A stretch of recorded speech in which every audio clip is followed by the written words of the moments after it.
Hey, Taco Tuesday fans, this is Christian Brindle. And I am Glenn Shelton. We came together and combined our forces to create something special for insurance agents called Taco Tuesday. Let's taco about insurance. My company, Christian Brindle Insurance Services, and my company, Lead Heroes, is here to bring you the latest and greatest news happening in the insurance industry today and eat some tacos while we do it. If you enjoy the content that we put out on this podcast, feel free to leave us a review or subscribe so you don't miss any future episodes. Without further ado, let's get into this episode of Taco Tuesday.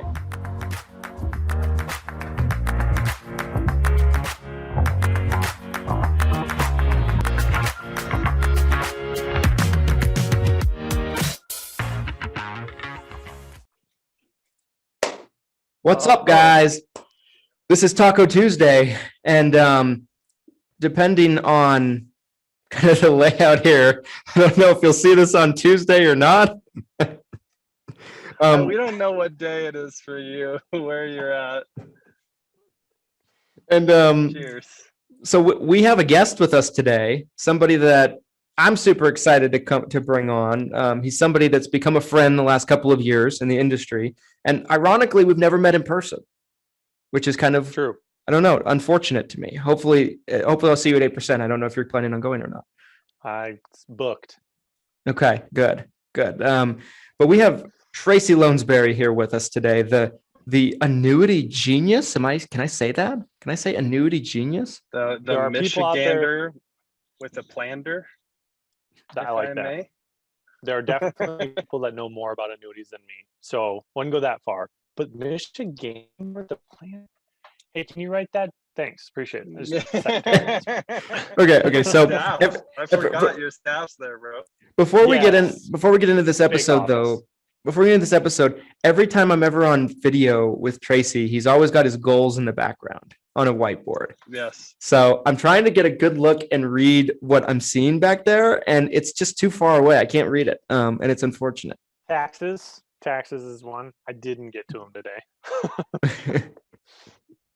Yeah, okay. I'm a goal guy. You got to write down your goals. I think it's really important. Starting your day to writing down your goals and just having it right there you can see. It's almost like I walk past it, and if I'm not doing my goals, I'm like, don't look at it. So it just keeps me in check, especially when you're working from home, which I will be for the next month. You got to have goals, man. Yeah, I'm with you. I'm a big goal guy myself. I try to start my day every day by looking at my goals. I try to go to bed every night, and the last thing I do before I go to bed is write down my goals for the next day. And I'm a big goal guy too. And you recently became a father, by the way, so congratulations. I don't think we've had a chance to talk. Yes, congratulations. Thanks, guys. I did want to bring that up. I also, that's something I was thinking about this leading up to today's episode. This is something we all have in common. We all have very young children.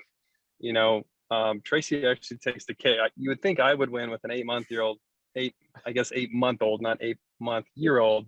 But we all have kids very young, and I thought it would be an interesting topic to cover. Being a parent with very young children, how does that impact, being an insurance agent, right? I think that's really relevant. Awesome. Yeah, for sure. Tracy, how old is your kid now? A month, 2 months? So he just let's see, he's 7 weeks. 7 weeks. Yeah, he'll be 2 months on this Friday. So whenever you're watching this, it's this Friday, however many days that is. So yeah, we're super excited, man. Last night, actually the past couple days has been the first I would say like good sleep we've gotten. So we've been running on look good, no dude. Sleep. For a 7-week-old, you look good, man. My most recent baby wasn't sleeping, I feel like, for months. That's awesome, dude. Yeah, we had a system and we've just been consistent. That's right there. Your kid, he's not gonna sleep through the night, and that plays a factor in your work performance, right? If you're waking up, if you're being woken up, there's a bunch of things that I think contribute to that. So But I think there's also things on the positive side too. Like, I think your why naturally becomes bigger, and wanting to do more and accomplish more. I think.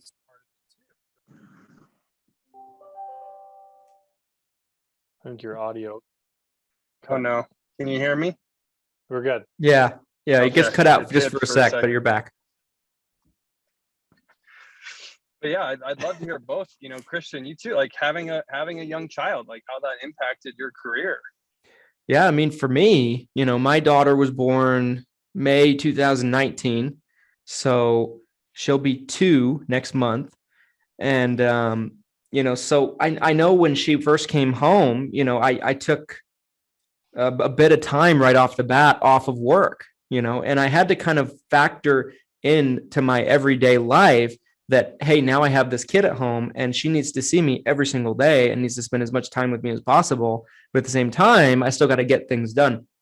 It's almost like I started another business that, I was doing in the off time, of what I do here at the office, that second business, and it was kind of like a business that could not fail. I had to do it in the off time. Like, it's almost like you're taking on like a full-time job, you know what I mean? On top of what you're doing on a day-to-day basis.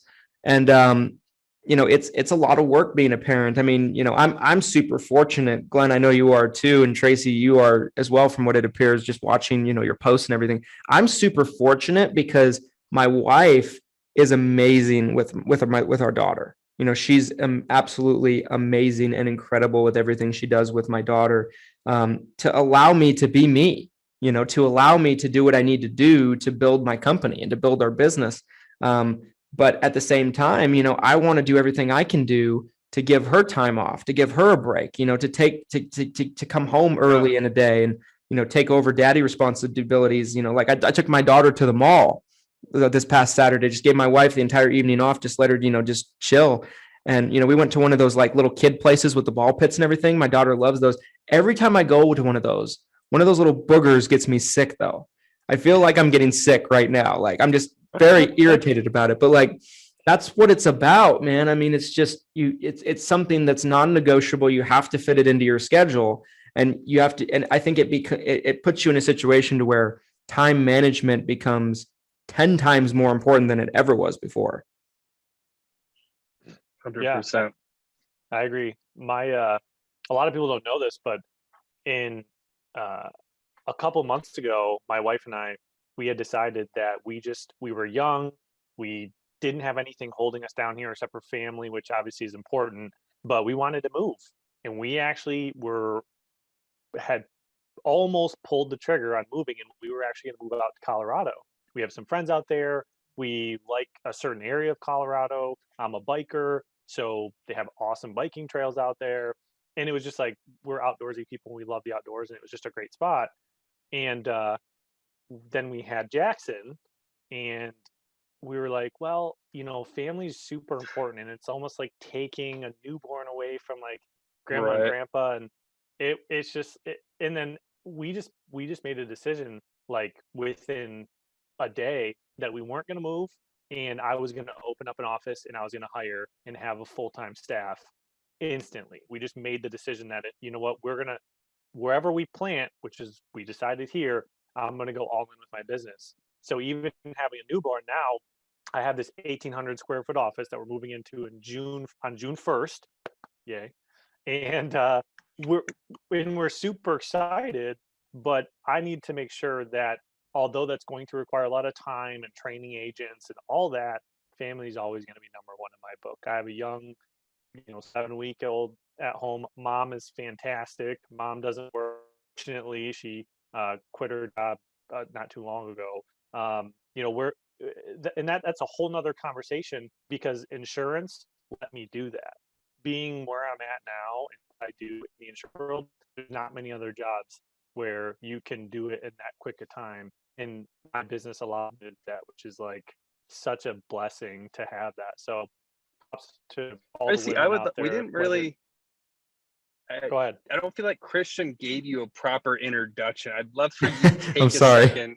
And yeah, Christian, gosh, you're the worst. No, I'm equal to blame here, but I would love, like, I don't know. I just feel like Christian, I know, like, we've interacted with you so many times that it's so easy to have this conversation with you right now. But True. I would love for you to take a second and just kind of, for anybody who's watching or listening to this, if you want to just take a second and introduce yourself, give some background. And then I'd love to get more into the agency that you're looking at setting up and having that, talking more about that too. Sure. Well, I have no problem talking about myself. I can talk a lot. So, well, we've done this before. Christian and I we did his Everything Medicare podcast twice, I believe.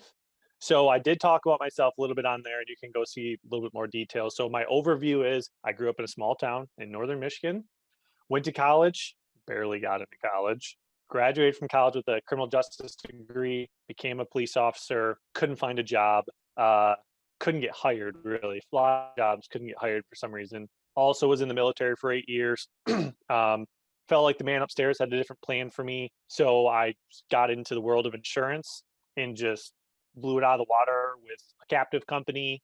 After 8 months, switched to an independent with a financial advisor, was an LOA, and then realized I wasn't getting much out of that. And then started my own company in December, basically, not this past year, but the year before. And I have 4 agents right now, all general agents, contractors, and we are opening up an office between 2 cities that I have most of my clientele and do most of my business with. We're opening up an office June 1st, and we're super excited about it. It's going to be a lot of work. It's going to be super exciting. And yeah, so Medicare, we do the Medicare stuff. I do pretty much anything, but right now I'm really focusing on the annuity market. Just learning all there is to know about the annuity side. Love to train on it. Love to do this type of stuff and explain all the intricate details if that's what somebody wants. That's kind of my my expertise is like analytics. I love analytics side, even though I hate math. Just funny. So yeah, that's me. Love it. Yeah, I think I think it's really one of those things where, like, you know, for me anyway, like when I bring you on, when you come on, it's like, it's Tracy, you know, everybody knows Tracy, Yeah. everybody knows, you know, so my apologies on that, because you deserved a really good introduction for anybody that doesn't know who you are, but I don't know how they cannot know who you are. I'm pretty active on a lot of these pages, maybe a little too active. Tracy's known as a pot stirrer sometimes. Yeah, I can for sure. When I see baloney, I like to make sure that it gets, I don't know, outed. I can't say I ever seen you stir the pot that I disagreed with you. I can't think of a single time where I was like, you know, like I feel like I've always been kind of on the same page with you. So I think we're kind of spirit animals like that. But when I stir the pot, there's been a couple times where I'll admit it, I was wrong. I really was. But normally, and this is what it takes, this is why you be a grown-up sometimes. When you are wrong, you go and admit it. And you tell that person you apologize, and I've done it every time. So, you know, there's just so much confusion in the insurance world that before you go and stir the pot, make sure you know what you're talking. That's a lesson learned. 100%. Yeah. 100%. There's an insane amount of confusion, and you know, I'm right there with you. Like, I feel like most of the time, it almost seems like low-hanging fruit, you know, when you see these new agents. And I'll even take a step further, where whether it's a personal communication that I'm dealing with an agent, or if it is a public something online, a dispute, a lot of times I'd say 9 out of 10 times I can spot a new agent when I see that comment, because they're either uninformed, misinformed, or they're just saying something that's so outlandish. I'm like, that's not even in this realm of possibilities. And you know, you can pull up that license right there online and be like, yep, okay, you just got your license 6 months ago. I totally get it. You know, I would love to help you, but this is definitely not correct what you're saying. So I'm right there with you on that one for sure. I mean, I've definitely been guilty of being wrong too. You know, like, I think for me, if I say something wrong, I'm like psychoanalyzed, like, so much I feel like sometimes I'm under a microscope when I post things. So I've become much more aware of that recently. But yeah, I mean, it's one of those things to where, like, if you talk enough about insurance, you will say something wrong at some point, no matter who you are. I don't think there's any person out there that knows each and every little finite detail about everything. It just doesn't exist. Like I can't think of one person that is super active in these communities or runs groups or anything like that has never, ever, never, ever said something wrong. I just don't think it's possible. I'm definitely guilty of it. And I think that's really the main thing, is that you step up to the plate and be like, okay, I was wrong. It is what it is. Let's move on.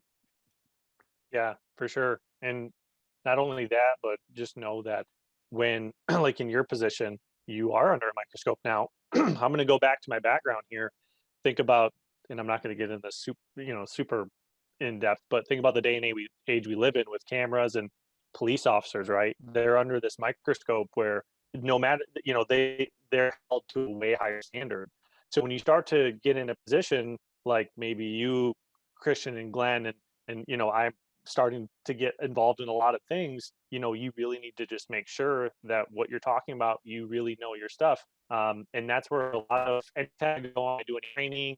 I've done a couple training videos for some other kind of bigger names out there when it comes to certain topics that I do think I'm an expert in.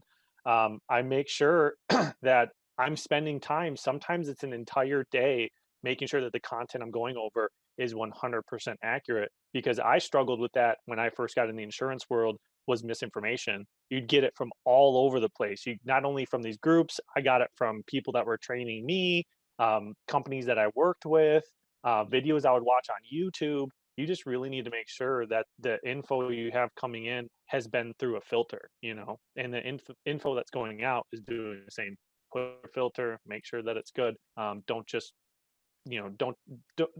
don't make yourself look silly, right? So, or make someone else uninformed. That reminds me of what happened last year with the carriers. The carriers put out they were talking about the open enrollment because of COVID. Yeah. All those carriers put that information out, and then they had to retract it. And then Yep. Because CMS was like, no, you can't say it yet, or whatever it was. And then it had to get, so it's like, it literally does come from every angle. It even comes from the carriers. It's insane. Totally. Like there was somebody that I talked to on the phone in the last 2 or 3 weeks, and they were told by one of their carrier reps to use an SEP to get a certain plan to go through when the person didn't qualify. Like they blatantly told them, just use it, it'll work. You know what I mean? And the person didn't believe me that it wasn't really what the SEP was used for. I had to take a screenshot of it, send it over to him, like in plain broad daylight, from the specific carrier, by the way, in the document of where the rep worked for. And I mean, I've had carrier reps tell me all kinds of crazy shit, like all kinds of stuff. Like any carriers you'd like to mention right now on camera? No, nobody. No. Did I tell you guys? So UHC has been coming after me the last, I guess I just said a carrier, but they've been coming after me the last 30, 60 days. Like last week on Wednesday, we get a call from this guy, and they've been going through each and every one of my podcasts and listening to them. And they wanted me to take 3 down. The carriers. They have people on their payroll paid to go listen to me. Wow. And so they went through every episode. They specifically took the time to tell me this. We have 242 episodes or something like that. They went through all of them. And they had 3 they wanted me to take down because I mentioned their name. And what did you say? I don't even know. I don't remember. Like they were years old, these episodes, but I just did it. I took them down, and yeah, I would say send me the cease and desist, and I'll think about it. Is that actually?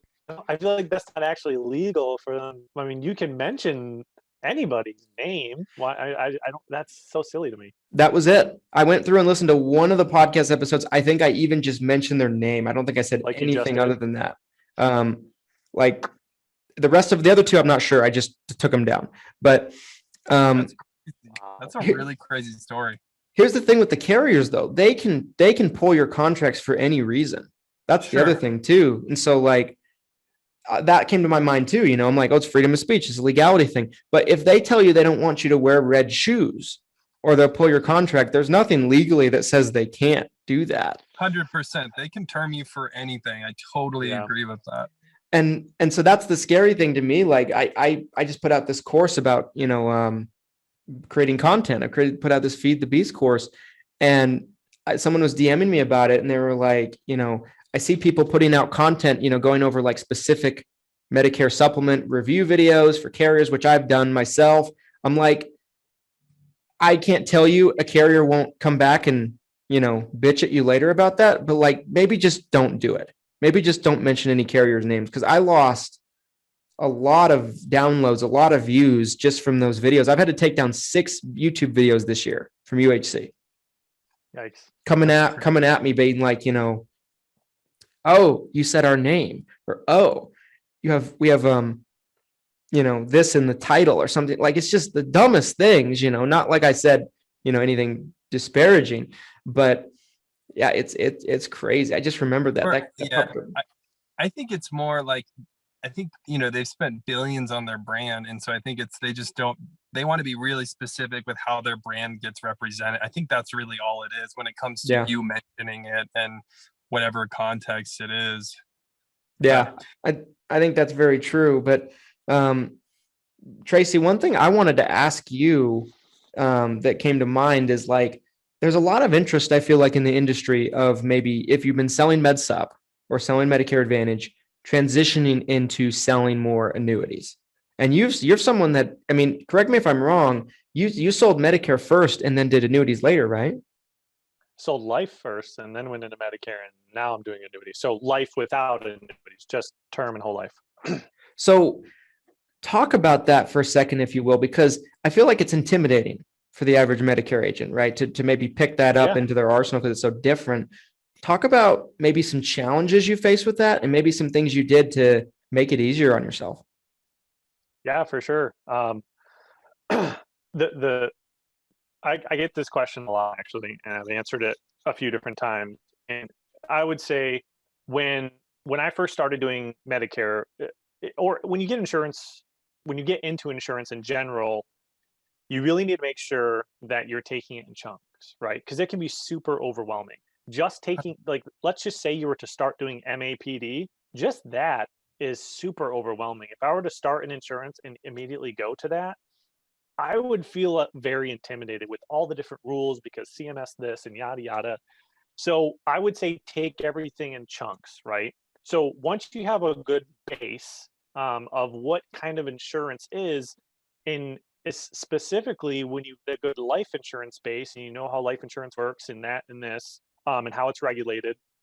When you start or you want to go into the annuity space, I can't stress enough, having somebody mentor you who knows what they're doing is so important.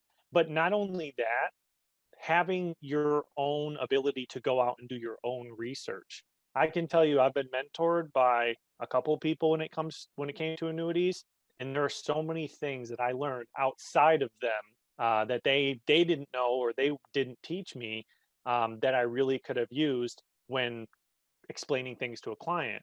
So research, right? Go on and sign up for these webinars that these carriers are putting out there.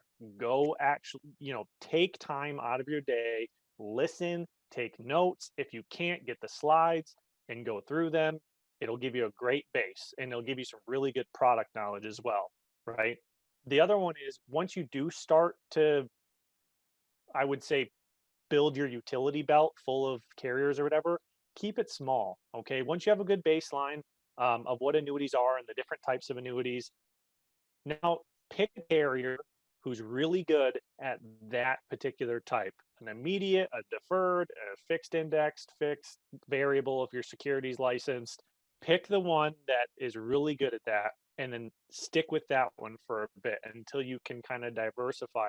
And I can tell you, and I tell people all the time, I've done I feel like at this stage, thousands of hours of research on annuities, and I will tell you that a lot of them are not very good. So if you can find the ones that are good, you are way ahead of 90% of the people selling them already. Okay. And a lot of the reason why people sell bad annuities is training and in education. They just don't know other types are out there, right? Or somebody fed them a line of baloney.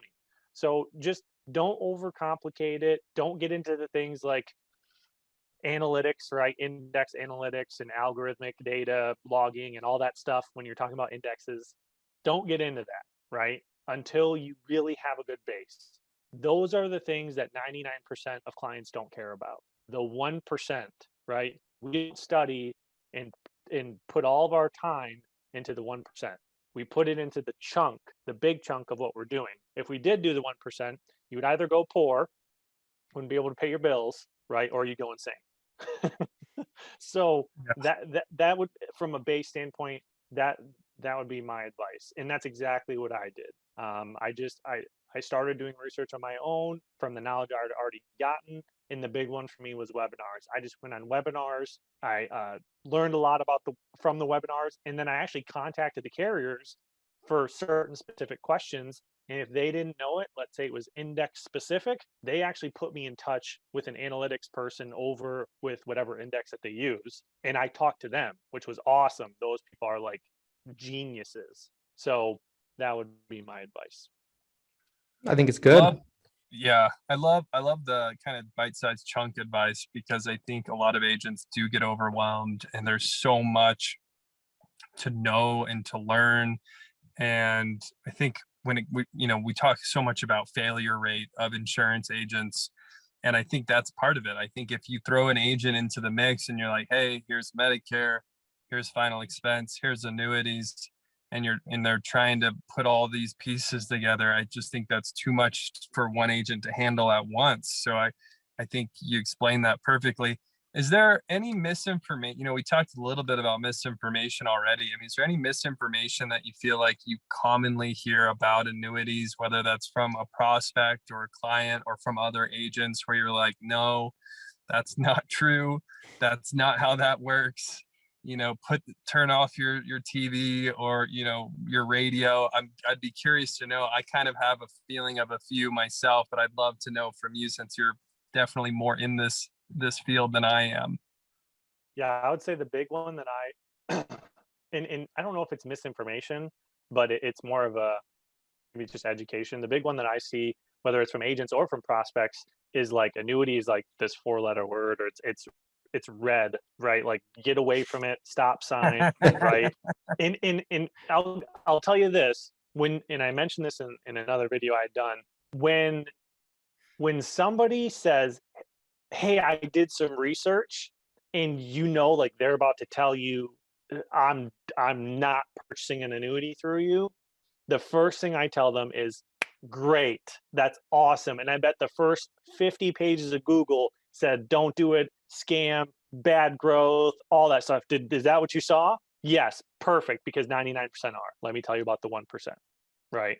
So it's not that all of them are bad, but everybody thinks all of them are bad, right? And you also have to really understand suitability, and that client really has to be right for it, because it can be a terrible product for certain types of people, right?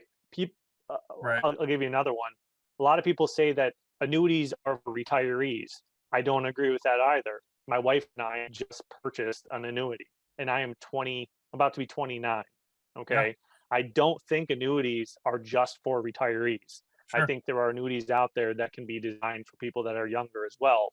And it's just, there's so many different types. So those are the two big ones. They're only for retirees, and they're all bad. Those are the two big ones. Is there any marketing terms? Like, so, again, my initial entrance into the insurance, like I was selling mortgage protection, right? Now, mortgage protection life insurance isn't a real thing. It's term life insurance designed to pay the house off in the event that your spouse dies. And for whatever reason, calling it mortgage protection, it's like putting a key in a lock for these prospects. It's like, yes, thank you. Is there anything like that in the annuity world by chance, or am I just speculating here? Great question. And the first thing that came to my mind was personalized pension planning. That was the Ooh. big one. Okay.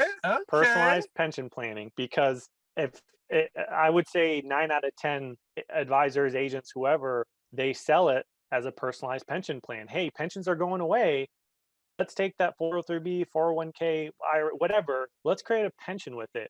And they market it as just that. They don't even mention the term annuity because they know people are going to run the other way. And they just market it as personalized pension planning. Actually, there's a gentleman here locally who does seminars, and I happen to have one of his seminar mailers he sends out, and it says on there, personalized pension planning. Doesn't say annuities at all. But he's trying to sell annuities is what he's doing. Love it. PPP. Did you get your PPP yet? No, not the PPP. Yeah. No. PPP. Hello. I love it. I love Awesome. it. That's gold right there. So Tracy, I got a question for you. How long is it going to be before we're all working for you? Because I've been able to see your growth the last couple of years, and I'm like, this dude is hungry. You know what I mean? That's another thing I wanted to talk to you about. Like, I can tell that you want it. You know what I mean? Like, ever since I've gotten to know you, we've talked on the phone a bunch of times, we've done videos together. Like, you're a hungry dude. You know what I mean? Like, and I love being around you and I love talking to you because it's infectious. You know what I mean? Like, I'm a guy that I have huge goals, huge ambitions for what I want to do with my life and my business. And, but the sad truth is probably 9 out of 10 people in my day-to-day life are not like that. You know what I mean? Whether it be family members, acquaintances, things like that. And it can be kind of draining sometimes. You're a dude that's hungry. You want it. Like, where does that come from? Do you think people are just like either that way or they're not? Or talk about that. I would say it comes from my ability to not accept failure because I hate it. And there's been, or I'll tell you, and this is getting a little personal, which I don't mind. I was not a very successful person growing up. I came from not that you can't be successful and come from a poor family. Obviously, there's tons of stories, but I came from a really poor family and I had a terrible work ethic. Terrible. Couldn't hold a job, always created excuses during high school, always wanted to go out with my friends, got into college and just partied and never got grades. And when you hit rock bottom because of your own decisions you've made, and I mean rock bottom, you have to make a choice. And yours is I can either continue to be that way and see where my life goes, or I can completely change who I am and make sure that I will never go back to that spot. And I had to hit rock bottom for that to happen. I call it my come to Jesus moment. I've been religious and I've been a Christian my whole life, but my come to Jesus moment was I was sitting in a car at a stop sign, and I got a call, and it was a rock bottom call, and I didn't know where to go with my life, and it was more of I don't ever want to have the feeling again. I don't ever want to have to worry about any other variables except for myself, and so I decided that when I got into the insurance world and whatnot, that I wasn't ever going to accept no or quit ever. Now, granted, there are definitely times where I slack off a little bit because you need to sometimes. But when you have a goal, it's really important to stick to it. I'm chasing, when I hit a goal, I'm chasing another one, right? I always make my goals, short-term, medium or moderate, and then long-term goals. And as soon as I hit a goal, I'm putting another one, and I'm going to make sure that it's harder. My big one right now that's kicking, can I swear? It's kicking my ass, man. There you go. It's writing my book. I like to read. I love to read, but it's completely different when you're writing and you're trying not to be too personal, but you're trying not to be too detailed, and you're also trying not to spend a ton of money on it. It's hard, but I'm not going to fail. I'm not going to stop. That's That's ridiculous. That's ridiculous to say that you're ever going to quit over something. It might take you longer, but that's not quitting, right? You should never quit, right? So just having that mindset, where it comes from, I have no idea. I would say maybe my dad. My dad's been a 15-hour plus work day guy. He just didn't work smart. He worked hard but not smart. It might come from him, or it's just a matter of I've hit that bottom and I don't ever want to be there again. So you say you're, being around I would call them infectious people. That's why I'm going to these conferences. 8% was one of the first conferences I went to. Actually, it was the first one, and it blew my mind out of it seriously blew my mind that there are people out there that think 10 times, 20 times, 30 times bigger than I do. And I just thought, how can I think that way? What are they doing? And that's why even since last year's, I've made so many changes. And that's also, I think, why I've grown so much. So get in front of people or by people that are going to think that way. Also get by people that are going to think the opposite of you, not like a downer mindset. I'm talking just different, right? Change You it, don't want yeah. to, you don't, yeah, go ahead. Change, yeah, like, help kind of change how you, if you're just 100%. talking to the same people every day, even if it's a positive interaction, you're not going to grow. That growth comes from being uncomfortable and new opinions and new ideas. So I think that's awesome. And like you, and I'm very much so in the same boat as you. Like, it's like, even if you like, failure is nothing. Like, you only lose when you stop or when you quit. I can't tell you how many times or mistakes I've made. Like, every time I'm talking to Christian, I feel like I mentioned something about just this huge gaping massive hole of a mistake that I've made. And it's almost becomes nostalgic after a while, where you look back at some of those mistakes and you're like, oh man, do you remember that one? I do want to kind of shift gears though. So, cause like, I feel like you're at this crossroads that so many agents are at, where they're successful as an independent agent. Maybe they have a couple of downline agents or local agents, but I can't tell you how many agents that I talk to or I interact with where it's like, I want to open an agency, or I want to, have a physical location. I know Justin Brock has talked a ton about having brick and mortar, and that's a big part of his success. So I'd love to hear more about kind of your journey of getting to that decision, and kind of, as much of your plan that you'd like to share. I think it would be super helpful for new agents or agents aspiring to kind of do the same thing. Yeah, it's funny because the decision that I had made, I had just talked with a couple people, Facebook Messenger and on the phone, that we were talking about a couple things about annuities and insurance in general. And there were some big names out there, have some big offices, and they asked me if I wanted downlines, if I wanted to recruit, and if I wanted to open up a space, and I told them no. I was like, nope, don't want to. And the reason why is because I was comfortable with being somebody who worked from home virtually, because I felt like that was the way the world was going. And I know that if I stay here, it doesn't matter, I'm going to be a millionaire very quickly. I know I will. Okay. I can sit on my little 14.5-inch laptop and have very little overhead, sit in my upstairs in my home office, and be a millionaire in 5 years. And I think I could do it pretty easily. Where my mindset changed was, I can live a great lifestyle, but with the knowledge I have, and granted, I don't know a lot compared to some, but I know enough to be successful. Why am I keeping that to myself? And I felt like that was greedy, and I felt like it wasn't me, because I've always been somebody who's wanted to help others grow. And I love it when other people do awesome things. Like, I get like, it's like high. Like when somebody does something great and they're excited about it, I like feed off of them, right? So why am I sitting at home, have a good system, and keeping it all to myself? And it was like 2 days after I talked with these people, because I talked to one day and then the next, and it was like 2 days later, I had made the decision. We weren't moving, and I was opening up an office. And it was strictly a decision. Everything in life comes down to choices. You can choose to overanalyze everything and then decide not to do something because you never have the perfect time or the perfect answer, which I would think is probably 90% of the reason why agents don't jump out. And you don't want to always jump out just because you have the faith that you're going to do great. You need to have a plan, but it gets to the point where you just need to make a decision.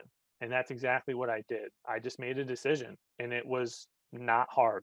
It wasn't hard. Once I decided that I financially can do it, right? And as far as all the intricacies of how I want it set up and just all that stuff and training agents and time management, figure it out. And I know I'll figure it out because if I don't know the answer, guess what? I'm going to talk to people who might have the answer, and I'm going to get little bits from everybody so that my agency is going to take everything that everyone else does well and try to put in there. And I'm going to fail in certain areas, but I'm never going to fully fail because I'm just going to keep going forward. So it just goes back to that. So that's how I came to that decision when I just made it. I just said, let's do it. Financially, we're good. We're fine. I worked my ass off and I've gotten to where I'm at. So let's not be greedy. My wife and I were actually about to upgrade our home. A nice upgrade, about double the size, double the price. And I said, well, let's just stay here because it's still a nice home. And I'll just open up an office space, a big one. I love it, man. I love it. It reminds me of that Gary Vee. There's this Gary Vee video where he talks about like his mindset. And this was something that's really stuck with me, but he's like, he would rather make a quick decision that's wrong than to sit back. He's all about action. He's like action. And I, early on in my career, I was super analysis paralysis. Everything I did, it was like, I'm going to read everything. I'm going to think about this for weeks. And you feel good about it sometimes, but in the end, I think the person who makes those decisions and they launch into action faster, that's the person that wins, I think. Yeah, I love it, man. I love everything about what you're doing and what you're saying. You'll notice I'm actually in my car right now, you guys. I did want to mention this too. I didn't say anything about this earlier, but I'm actually on the road right now. I've been on a bit of a road trip here with the family. You might see some trees behind me. I'm at Lake Tahoe. My daughter's been calling it Lake Taco, which I told her I wish this whole lake was filled with tacos. How appropriate. Yeah, right. For our Taco Tuesday here, but yeah, that's awesome. You're gonna crush this, Tracy. You're gonna blow this agency out of the water. I can feel it. One thing I wanted to mention that stuck out to me with what you said, Tracy, is so I did a Facebook Live yesterday. I shouldn't say that, over the weekend. Not yesterday, over the weekend. I'm going to edit that out, maybe. Anyway, I did a Facebook Live over the weekend about, because I was really thinking about because the last 2 years in terms of growth for my agency anyway, and for me personally, have been more so like we've grown more in the last 2 years than we have the first 5 or 6 years that I've been an agent. And I started thinking to myself, like, why is that? And I think has everything to do with being able to be connected to people, like you said, that are doing things far above my business's capability, at least at this point in time, or at least, not capability, but they're doing stuff at a higher level than we are at this point in time, and being able to be connected with those people, like those conversations, those phone calls, those Facebook Messenger conversations, just the interaction with these people that think at a different wavelength have been enormous for me in my business. And I talked about in this live video I put out not yesterday, but I talked about in this live video about how, for me, it was just understanding what was possible. Like, I feel like I didn't really know where I was going at the beginning. I was a good producer, top producer, 6-figure income earner, all these things, but I didn't really know where I was going because I didn't really know what was possible in our business. I couldn't see it because we were in such a tight inner circle. We didn't talk to other agencies. We didn't interact with other people. That was kind of how I was brought up. That was the old school mentality that my dad had.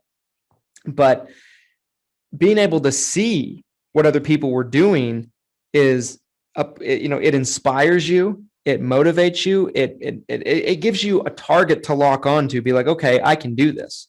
You know what I mean? And I think that has really been the biggest thing. If I had to just say one thing, the biggest thing that's transformed my business in the last 2, maybe even 3 years, it's been that. It's been being able to have that inner circle of people, with people like you, definitely Glenn, tons of people in the industry that have really helped me mentally level up. And so I couldn't agree more with what you said. Yeah, it's important.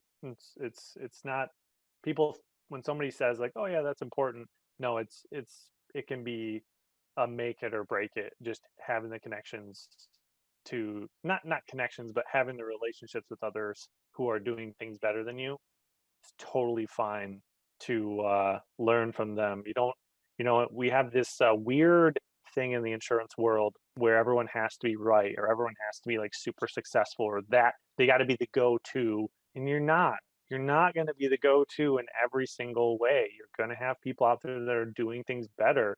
Build those relationships. You don't have to tell them to tell you their secret sauce, but you're going to learn, even from a 5-minute conversation, you're going to learn something. You're going to take away something from that person, or anybody. It's just going to start building you.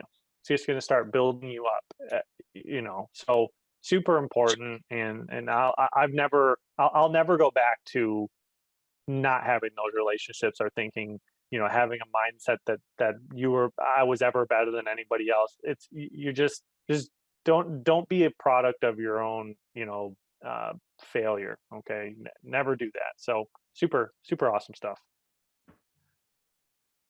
Yeah, networking is, I'm a huge fan of networking. And I do think it's something that often, it used to be the BNI groups, right? Like that was the old school way, right? Like, we're going to form a group of 20 people. We're going to get one lawyer, one realtor, like you get like one of each, but right. Like, that was like pre-internet networking.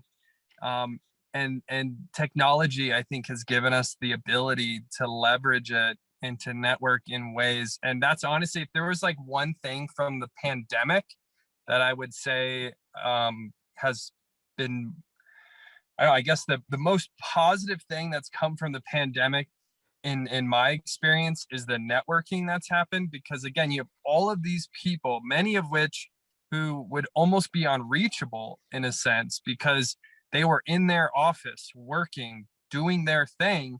Now they're at home online, they're interacting online, they're networking online, they're working online. And there's a ton of people just like Christian that I've been able to meet, do business with, make a relationship with. And that's not going to go away anytime soon, you guys. I highly, highly recommend networking. If you're not going to go to an event like 8% Nation or SWAT, there's a million of these events that happen. It seems like there's a new event I'm hearing about every month. Take advantage of the virtual networking and, have the phone calls, send the emails, send the text messages, get on Clubhouse, and make the relationships, because, as cheesy as that saying is, your network is your net worth, right? But guys, make sure to go to the paid events. The free ones are lame and they suck. I've ever been to a free event. I mean, that was a reference. Who does free events anyway? I mean, free events. I never heard of such a thing. I feel like there's something here I don't know. And if you don't know, now you know. Now you know. It's funny, Glenn, you're over in Lake Tahoe. I'm going to be there in a couple weeks, actually. Dude, this is my first time here. I love it here. I think it's just beautiful. Have you been here before, Tracy? I have not. It's actually a top producer thing. My IMO is flying me out there. It's their top 20 producers in certain avenues out of 15,000 agents.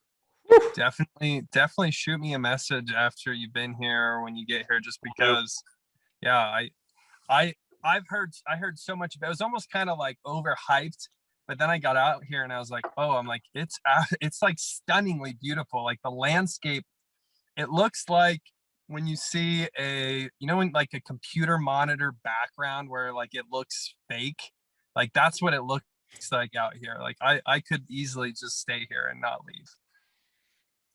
Making me get excited. I love the outdoors, man. Yeah. Well, I'm bummed you didn't go to Colorado, bro. You're closer to me and Christian out You would have been west. like Come on, right in I'm between home. us. You would have been like right in between us. I was like, no, when I heard that, I was like, no, Tracy, don't say that. Would have been like a know that. sandwich. Would have been like a sandwich, and you would have been in the middle. Yes. It's not off the table by any means. Ooh, It's okay. more of a not now.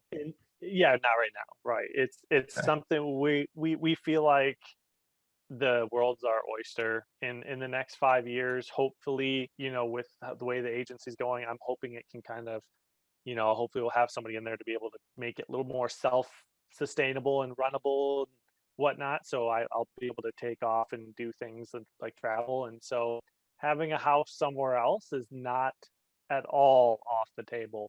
Who knows? Maybe business will be good and we'll have a couple homes. I don't know. Hey, maybe you'll have multiple agencies too, right? I mean, right. I love the idea of satellite offices. I know a bunch of agencies that have successfully done that, where here's the home office, satellite, and you have these area managers. I think that can be a really successful model too. So yeah, hopefully I've got my fingers crossed. Tracy's coming west to me and Christian. That's what I'm hoping. So one thing I'll give you a little bit of look into the future with your son. Maybe it'll be a little different. Little boys are different than little girls, but like with my daughter right now, she's in the phase where now she's learned how to run. So she loves to run away from you, and she will not and she doesn't want to hold your hand. So like we go out in public, and I take her to the mall. Like I mentioned earlier, I'm trying to hold her hand so she doesn't run out in front of people and get stepped on because she's a midget. And and she doesn't want to hold your hand. She's learned how to say no. She'll go, no, no. She'll like push your hand away. I'm like, you little booger. And so I'm like, I pick her up. She doesn't want to be picked up. One thing that I wish I bought a month ago that I just bought is those backpack things that they wear, and it's got a leash on it. Yeah. Like invest in one of those as soon as your kid starts walking. Not a bad idea. Really noted. For sure. Not a bad idea at all. Well, Tracy, really appreciate you taking the time out of your schedule to chat with Christian and I. So much I feel like you shared today that is applicable to agents all over. Private pension plans. I will never forget the triple P until the day I die. The triple P. But yeah, I'd love to get, kind of your final thoughts, anything that you'd like to share. Feel free to mention, how agents could find you if they want to chat you up some more. But yeah, I really appreciate you coming on, man. Yeah. So, in a nutshell, this is for any agent out there, specifically to somebody who might be newer, or maybe you've been in the industry for a while and you just don't want to pull that trigger. When you work hard, right, and you work smart, you get lucky more often, right? And those big cases come. And when it comes to expanding, a lot of times you just have to pull the trigger on it intelligently. I'll give you a glimpse because I'm moving some things, but this is my home office, right? We did, between myself and my agents, we did over 300 and only have 4 agents and they're all part-time. I did 180 myself, apps during this AEP, right? I have no secret sauce at all other than working hard. And I do all of them from right there. That's where I put and package together all of my packets that come out, right? I'm not a huge office. I'm not this big giant conglomerate, right? It's just put the time in, work hard, and just the doors will open up to you. And if anybody out there wants to chat with me, and I love educating people on what I know. I'm not going to sit here and act like I know everything, but from what I know on my perspective, feel free to find me on social media, okay, which you can find. You can look me up on tntins.com, right? And you can fill out a little form on there. It says, hey, I'm an agent. I want to talk to you or schedule an appointment to chat. all free. I'm never going to make anybody pay for my advice, specifically because I love to talk, if you can't tell. So I'll tell you how it is, man. So anytime, message me. I love building relationships, and anytime I'm at an event, come and find me. Let's have a beer, hang out. It'll be fun. Love it. Christian, final thoughts, brother. Final thoughts. Well, Taco Tuesday is alive and well, because we are talking about this on Tuesday, and that is the first thing. And there are tacos. And Tracy has tacos, so it wasn't a complete dud in terms of the taco aspect of this whole thing. So I'm happy about that.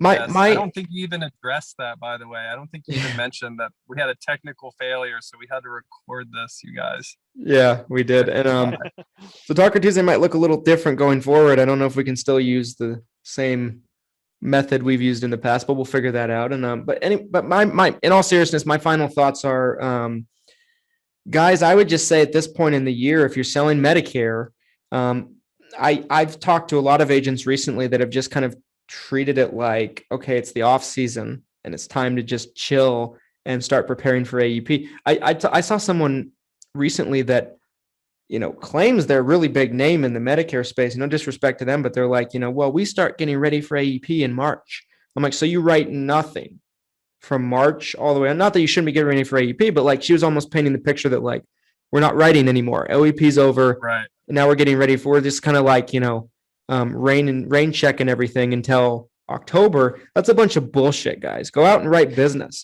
There's tons of opportunity right now.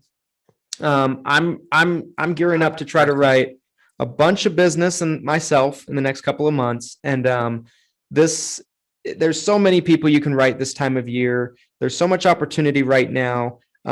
Don't let your Medicare business be a seasonal business. I really feel like you're selling yourself short if you do that. And I've just seen a lot of talk about that recently. So I just wanted to just encourage you guys, don't fall for that. Don't let that become the norm in your business. Get out there, write business, and understand what your opportunities are, because they're massive. So that's my final thoughts. I love it. This was such a great episode. We need to have Tracy again. I feel like I could talk with Tracy for another hour, but the one thing I really want to mention, you guys, and we talked a little bit about this on another earlier episode when we were talking about annuities, but when you're an established Medicare agent and you have a book of business and you understand Medicare, you are leaving a ton of money on the table if you're not looking at other products like annuities to cross-sell to your clients. I can already see the direction I think Tracy is going. I see him as kind of the financial advisor role, where he's going to be selling annuities while his agents are building that Medicare book. And I know agents who have done business that way, and they are extremely successful. And you're talking about just like massive leaps and bounds in income compared to just putting your head down. And just like Tracy said too, another thing I was thinking a quote card when he said this is, he's like, yeah, I could sit in my home office for the next 5 years and become a millionaire. Like, absolutely. You could just sell Medicare for 5 years and grind it out and get the passive income you want, and basically, take your foot off the gas and you're going to be cruising. But there's a lot more opportunity out there. And just like Christian said, he's hungry for it. He really wants it. So stay hungry. Be kind of this forever student, which I see in Tracy a lot. Like, he's hungry to learn, and don't be afraid to make mistakes. Don't be afraid of failure. I mean, awesome. I'm ready to go. I'm geared up for the week now. Let's go. Let's go, baby. I'm freaking pumped. It's not the Red Bull, you guys. It's Tracy. Let's go. That's the thumbnail. That is the thumbnail. That's gotta be. That was awesome, you guys. Well, it's been awesome. Tracy, thanks for coming on. This was awesome. Yeah, seriously. This was a lot of fun. We got to do it again soon. I feel like the problem with Taco Tuesday is there's so many amazing people that we want to have on. We want to have a lot of them on many times, but yeah, I feel like we need to up the show to like 3 times a week so we can fit everybody in terms of guests. The same thing, but the show's called Taco Tuesday, Christian. So how do you go 3 times? I've had the same thought, Christian, but how do you do Taco Tuesday 3 times a week? Taco Tuesday. It doesn't work, Christian. Taco Tuesday, Thursday version. Parentheses, just like Wednesday, Friday, or whatever. Taco Tuesday, parentheses, Wednesday. Taco Wednesday, guys. Hey, welcome to Taco Wednesday. Taco Wednesday. All right, guys. Well, thanks so much for watching. This was fun. If you're watching the replay on YouTube, hit like, drop a comment, subscribe, hit the notification bell, do all of it, because if you just do one of it, it doesn't matter to me. I want all of it. And we'll see you next time, guys. We'll see you next Tuesday. Thanks for watching.